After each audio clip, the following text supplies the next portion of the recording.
Hello everyone, I welcome you all to Be and Beyond, a talk show by ISA-VESIT, which takes you to the journeys of alpha geeks from all around the world, wherein they share with us their experiences and expertise in the top tier fields of technology and science. I'm Isha Kadam, your host for this episode. Today, we have with us Ms. Oshita Sapte, one of the prominent alumni of VESIT. She is currently working as a senior industrial engineer at Western Digital in California and has pursued her master's in industrial and operations engineering at the University of Michigan in Ann Arbor. She has performed multiple roles from being a researcher to being a graduate peer advisor. She mentors engineers looking to seek internship and career guidance and has specialized in supply chain management, particularly optimization and inventory control. With the emergence of virtual learning being the new normal, she has volunteered in devising strategies for making remote learning effective for students while being in the University of Michigan and has been certified with a Lean Six Sigma black belt. She's even an active content creator and blogger owning a YouTube channel, Michigan Chimulgi. Hello, Oshita ma'am. First of all, thank you for joining us all the way from California. Let's get started with the interview. Yeah, hi Isha, hi everybody. Thank you for having me on this channel, and I would love to mentor my fellow students. But definitely, this is not like going to be something preachy. I'm just going to tell you my personal experiences and experiences of people I've had around me as my in my role as a graduate peer advisor at U of M. Yeah. So, me being a student at VESIT currently, would like to know your experience at VESIT and what was its role in shaping your career. Okay, so like I said, I had previously recorded another session on Facebook for the VESIT Facebook page, and you guys can go check it out and to see in detail how VESIT has shaped my future and how it has been, how my experience at VESIT has been. But yeah, long story short, in a nutshell, it has been a great experience. Obviously, I really appreciate how serious all of our faculty has been in our lectures, be it our projects or our regular attendance. We used to be really we didn't like it at the time that they are so strict about all of these things, but they really mattered in the end because at the end of 4 years, you know you have something to show, you know you have learned something, you have invested your time in attending classes and doing projects, so it is completely worth it. And I really appreciate VESIT's sincerity towards its students. Okay. It was a pleasure hearing this from you, and I'm sure all the VESITians watching this episode will relate and connect to this answer. It's great to watch tutorials to learn coding, but to truly own your programming proficiency, you have to face challenges and showcase your coding skills. The best way to do so is by participating in contests and exposing yourself to a larger community of programmers.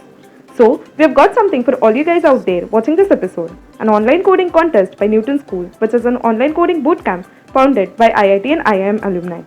This contest is open for all the students from 1st to 4th year across all the colleges in India with zero registration fees. So, you get an opportunity to compete with India's top universities and experience coding challenges like never before. Winners will get cash prize up to Rs 30,000 along with a certificate. Top performers will even get a chance for an interview at top product companies, and gift vouchers worth Rs 100 will also be awarded to 100 lucky candidates who are able to solve at least one question. This contest will be held on 28 January, and registration link for the same is provided in the description below. So, what are you waiting for? Go register yourself now. So, moving ahead with the next question. You have pursued Masters in Industrial and Operations Engineering. What exactly is Industrial and Operations Engineering? What is its current scope, and what are the job roles offered as an industrial engineer?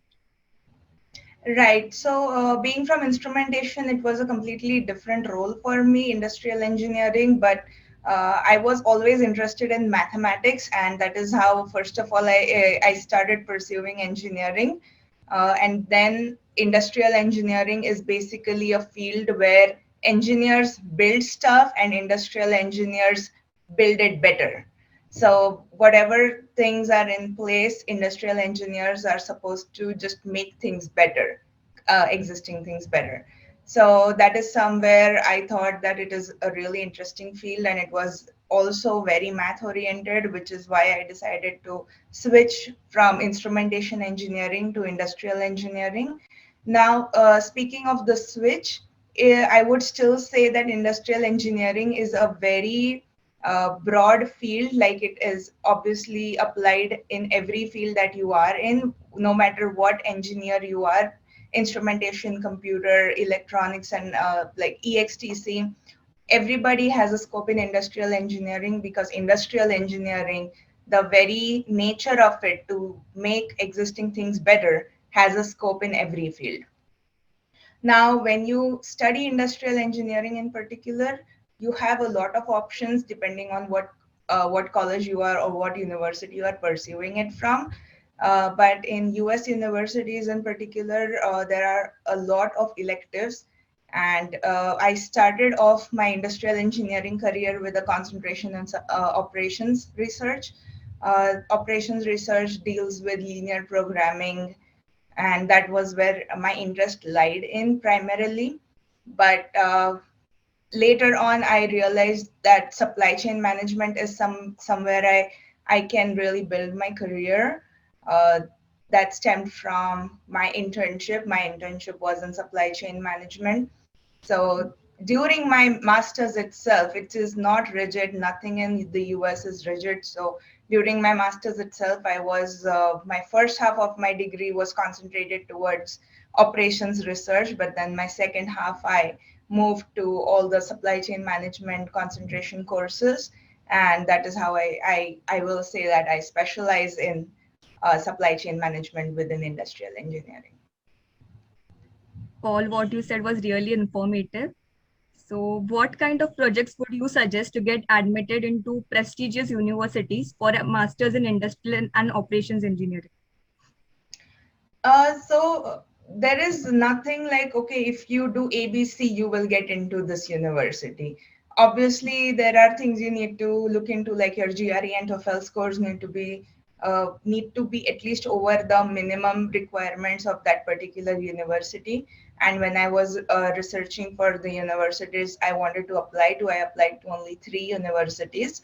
I knew what score I needed in order to be able to, I wouldn't say get into that university, but that is like a minimum requirement after which they will at least look at your application. But other than that, for your projects, you just need to, whatever you're doing, do your best. We are all engineers, so obviously, whatever projects we are doing are going to be engineering related. They don't have to be specifically related to the field that you are going to be pursuing your master's.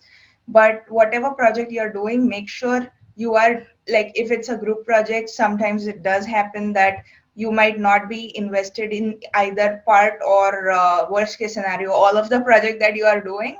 And please don't do that. Definitely, like from the beginning, I was 100% invested in whatever project that I was doing.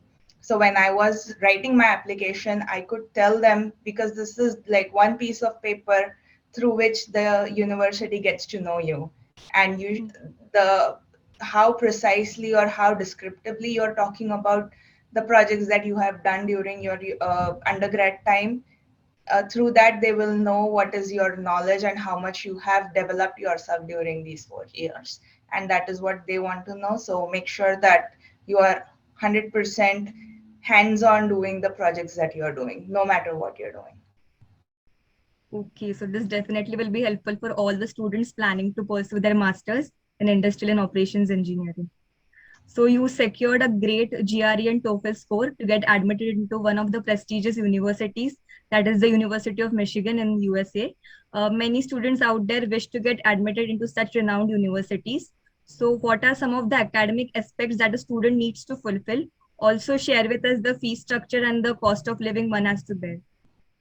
Okay, so I think this question is split into 3 parts. I'll start with the first part, that how do we prepare to get admitted into prestigious universities. So first of all, research where you want to get in. Just don't apply to a university because your friend is applying for it, or your teachers or your parents have told us. Like, we are all grown-ups now. You need to put effort and research into what you want to do. And mostly I have seen during my batch, or even like just around us, it is a trend that people will apply to 10 to 15 universities. and there is nothing good or bad about it. But if I'll just tell you my thought process as to how I did it. um, knew that I wanted to get into either of the three universities that I applied to: Georgia Tech, Columbia, and University of Michigan, Ann Arbor. And after which, okay, I applied to those three universities. My research was based on, I wanted to apply to the top 10 universities, among the top 10 universities for industrial engineering around the world. Now, your top 10 or your top whatever will differ based on your stream of masters. So, a particular university that's like the best for, say, industrial engineering, it might not be the best for some other form of engineering. So you need to put your individual research into it. After that is done, you need to look into your other conditions, like, okay, say a particular university is really great for, say, industrial engineering, but it is in a place that you would really hate to live in. Do you want to live in a place for 2 years that you hate to live geographically in? You need to look into that. You need to look into the living cost. There are hundreds of things you need to personally look into. What are your criteria? Then you figure out what those universities are. Now, coming back to your question of getting into those prestigious universities, I would say just work really hard for 4 years. Of course, people like I have worked really hard to score a really good GPA throughout my college. I have worked really hard on my projects, and whatever I have been doing, I have made sure that I have done it by myself in 100% honesty, so that when I am writing my SOP, my statement of purpose, there is content in it. When I am asking professors to give me a letter of recommendation, they will have no doubt, or they won't be thinking twice, like, should I give this to her? Or if I am writing it, what should I write in it? No, because I worked with the professors, because I have been 100% honest in my work, they knew that I was a good student, and they knew they had conviction in whatever they were writing in their letter of recommendation. And of course, you would like doing an internship during your junior year or during your second year or third year would be really good too, because I got one letter of recommendation from my manager at my company that I was interning at during undergrad. Apart from that, of course, you need to score really well on GRE and TOEFL in order to be able to meet that minimum mark and be considered for your application to be looked into. Some universities like Columbia, they had an interview, like I interviewed face to face with them. So again, if you know, they are not going to ask you technical questions. They're not going to ask you math. It's not a viva, it's a regular interview.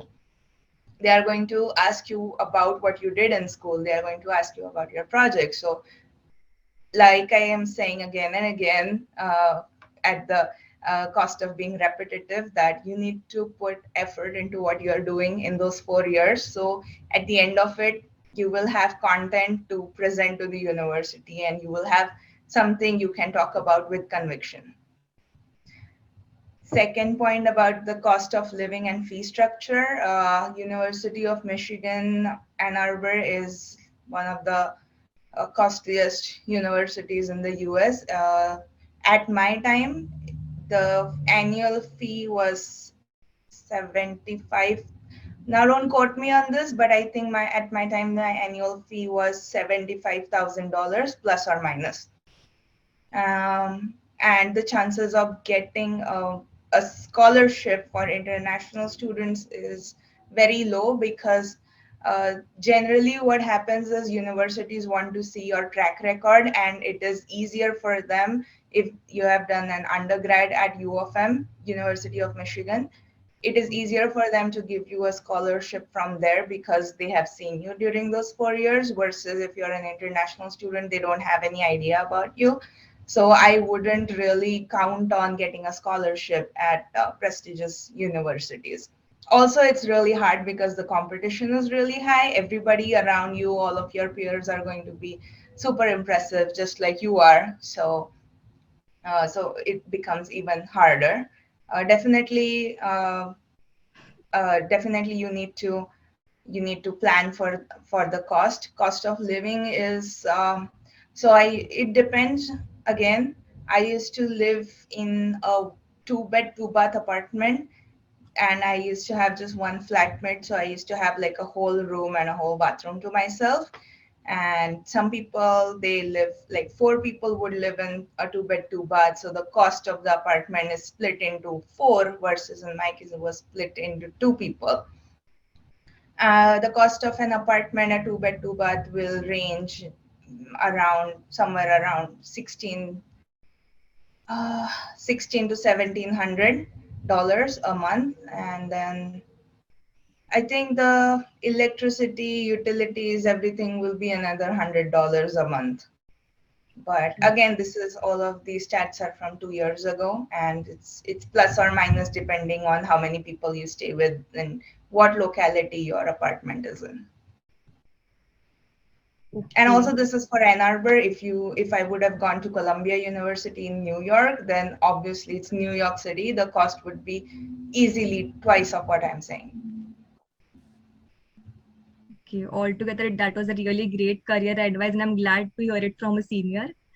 So my next question is, along with preparing and appearing for the exams like GRE and TOEFL, choosing a university is also one of the important tasks one has to go through. What factors need to be considered while choosing the right university? Yeah, I think I have answered this question in the previous question as well. Like, definitely what you want. And for me, what was important was the world ranking of that university. All these three universities I applied to: Georgia Tech, Columbia, and U of M Ann Arbor. They are within the top 10 universities around the world for masters in industrial engineering. After I looked at the top 10 universities, my next criteria was the geographical conditions, where I wanted to live. Wanted to live in the US because after my master's, I had a lot of opportunities in the field of industrial engineering itself. Again, you need to look at the field in which you are doing your master's. Do you have enough scope in that country or that area to pursue? Otherwise, it's like if you are doing your master's in the US, but you don't really have a scope for a job in the US, then I would recommend doing your master's in a country where you also have job opportunities in the same country after your master's. And geographical conditions, apart from scope, job scope, would be whether I like to live in that place, how feasible would it be for me to move back and forth from India to that place and back. Several other cost structure and living costs, and what else? I think that was about it for me. Personally, you can have many more parameters and decide what you want to do or what you don't want to consider as a parameter when you are looking at a university to apply for. Okay, so these truly are the key points I would be noting and keeping in mind, Can you and ask likewise me? our viewers. Yeah. So my next question to you is, what is the criteria for getting a scholarship and how can one apply for that? Okay, so I personally don't have any experience applying for scholarships because the universities I applied for clearly stated on their website that they do not accept scholarship applications for masters. I would advise students to really do a good research of the university websites that they would be applying to, because they give all of the information on the websites itself, and then they can take it from there for scholarship applications. Okay, so for getting the scholarship, we need to prepare and upskill ourselves accordingly to match the criteria. Correct. Yeah. So the next question is, whenever a job role is associated with industry leadership or field work, we see fewer women than men. You are currently working as a senior industrial engineer at Western Digital. So how is your experience working at this position? Do you think that this scenario is changing with time? I mean, since it's my first job, I can't really tell you if it is changing with time, but definitely I don't see as many women as there are men, but I think that scenario is true all over the world. For engineering, there are more men and lesser women. And I think the only way we can change it is if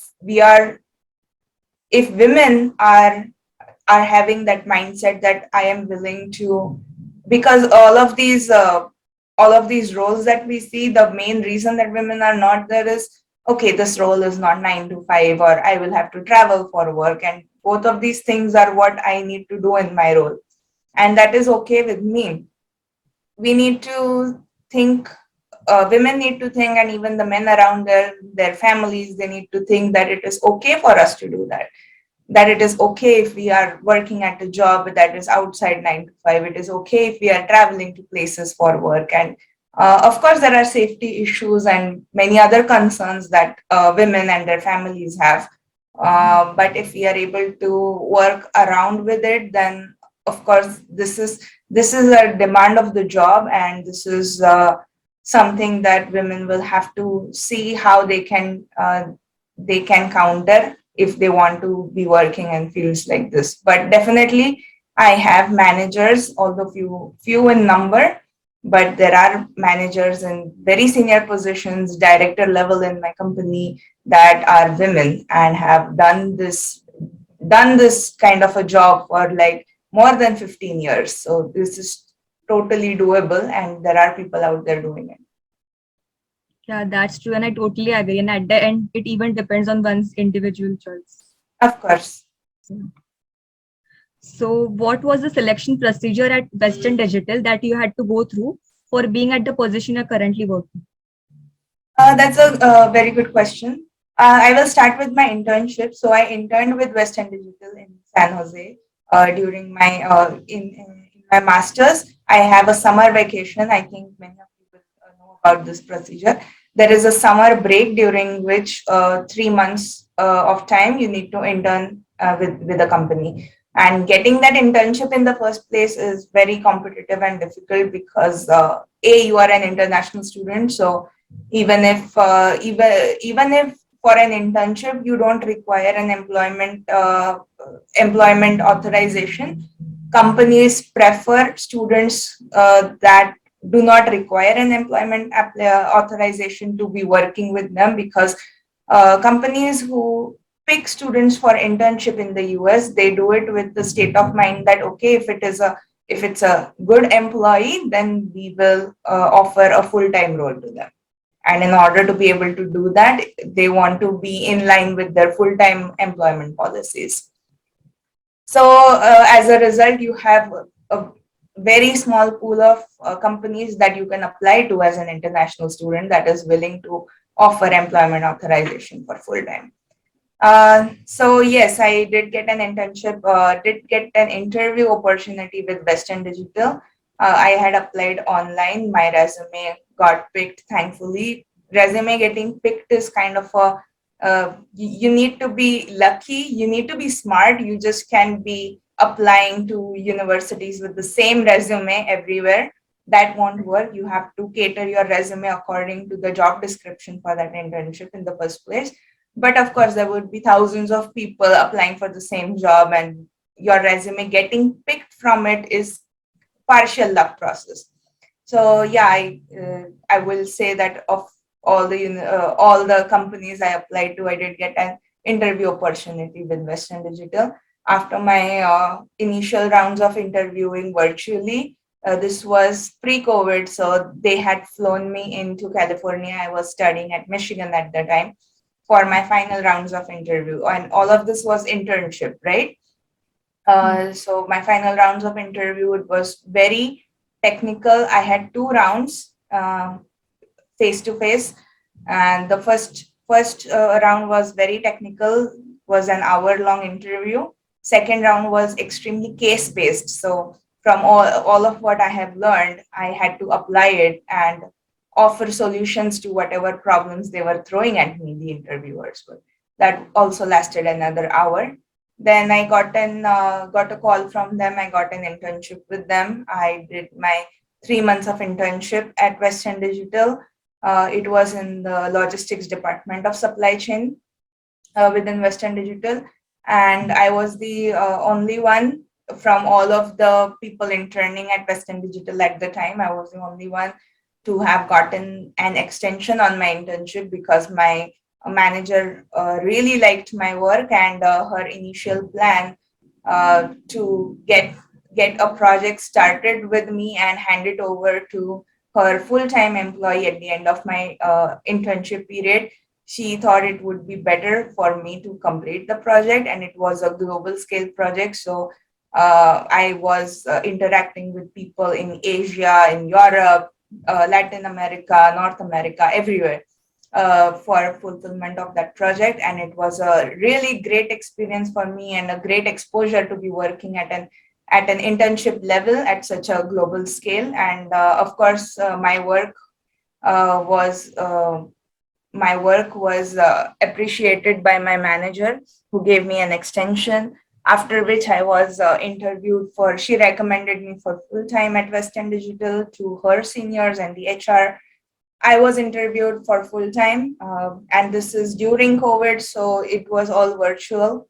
And then I got an offer from Western Digital, which because of my previous internship experience, I decided that I am going to accept it, and I did not apply anywhere else for full time. So this is my story. Of course, it is different for different people. It's not always, you won't always get a full time internship, full time opportunity from the same company.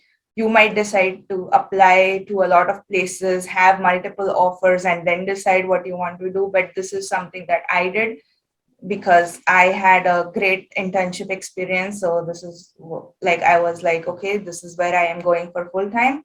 So that I could concentrate my entire third semester, I could concentrate on my studies instead of applying to jobs, because I always say applying to jobs is a full time job itself. That's incredible. All that you have achieved for reaching this position must have taken a lot of efforts. So the next But question. in the end, it's always worth it, whatever Yeah. you are doing, it is definitely worth it. And when you look back and you see all the effort you have taken to achieve it, it just makes it even more special. So I don't regret putting in all the effort at all. Yeah, absolutely. So you have been mentoring engineers seeking internship and career advice. What kind of internships or courses would you suggest to the students for developing their skills, and how can they get the most out of it? Is there any specific internship or activity that you have been a part of which played an important role in your admission? For my master's, I think the internship and full-time role that I mentor students for, it had come from the fact that I was a graduate student peer advisor during my graduate studies at U of M, Ann Arbor. But for getting into master's itself, I would just recommend doing your projects and doing your studies, your full-time studies. Don't take that lightly. Getting a good GPA is just as important. And of course, you have to do your projects well. You maintain a good rapport with your professors. I mean, they definitely should have a good opinion about you. They should have something to write about you in the letter of recommendation. And of course, I would recommend doing an internship so you get that little bit of real world experience before you go for your master's. And of course, there is another opportunity of getting a letter of recommendation from your manager also.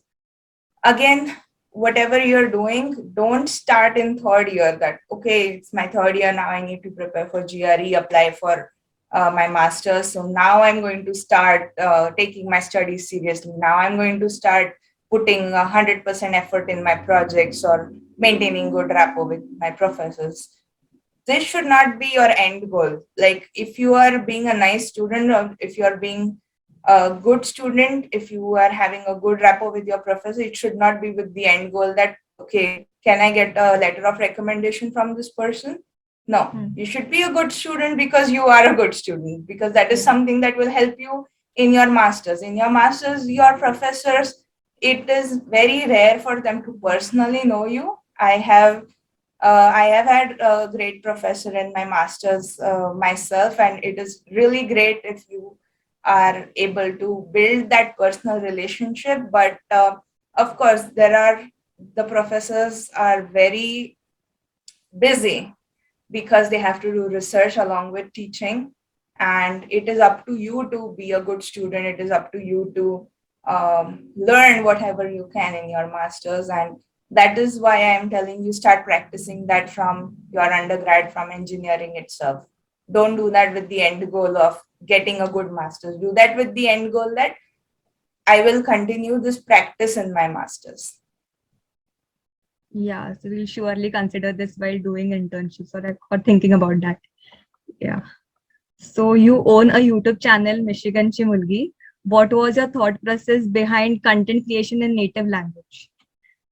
Right. So I have been going through YouTube videos for quite some time now, pre-COVID, that is. And during that, I have seen lots of content creators, Indian content creators who talk about their living experiences in big cities like New York or San Francisco, which is great. This is where they live. But then these are the only places that people back home know about. They don't know about Ann Arbor. They don't know about how big University of Michigan Ann Arbor is as a school. And my goal was behind creating this channel was to make people knowledgeable about it, make people know that there exists a place called Ann Arbor in Michigan, and it is a student town, and it has a completely different vibe from New York City or any big metropolitan city that USA is generally known for back home in India. Another thing, why I did that in my native language was because I did that for my grandmother. I really wanted my grandmother to be able to see whatever I am saying, but because of her age and because of how taxing it is to fly from India to the US, I knew that she won't be able to make it ever. But through these YouTube videos, it brings me real joy every time she sees my YouTube videos and she understands whatever I'm telling about the places that I am seeing, and I'm showing my viewers also. And it kind of feels like I am giving her a tour of all the places. That's why in Marathi. Okay, I'm truly glad to hear that being a Maharashtrian myself. Yeah. Yeah, I So mean, definitely check out Michigan Chimulgi. It's yeah, MICHI space CHI space MULGI. yeah, for sure. Okay. So any valuable lessons that you would like to share with our viewers that you learned during your course of time at VESIT, then at the University of Michigan, and now as a senior industrial engineer? I think the valuable lesson would be to whatever you're doing, do it with 100% honesty and give your full effort in whatever you're doing, and uh, don't don't feel don't feel defeated if you don't get something in the first go or in the second go or in the 100th go. Like applying for jobs or applying for internships in the US is very taxing, and it takes a lot of mental and emotional strength for you to have to keep doing that, and it can get really frustrating. But you just need one opportunity. You don't need hundreds of opportunities, but you do need to apply to it again and again and again and a lot of times, and you can keep doing the same thing and expect different results. So of course, with every application, you need to change something, and something somewhere will work. And I think the tenacity that you need, the perseverance that you need to keep that going right from even in your undergrad.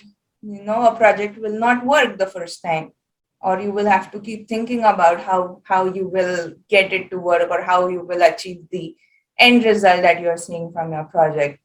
So yeah, just never give up is my only thing, and whatever you're doing, give your best effort to it. So when you look back, you don't regret that, oh, if I would have done this a little bit more, or if I would have done this a little differently, it might have worked.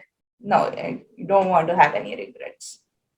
Yeah, absolutely. Thank you for that answer. We truly have gained a lot of rightful information from this learning. Thank you so much, ma'am, for taking out time of your schedule and being a part of Be and Beyond.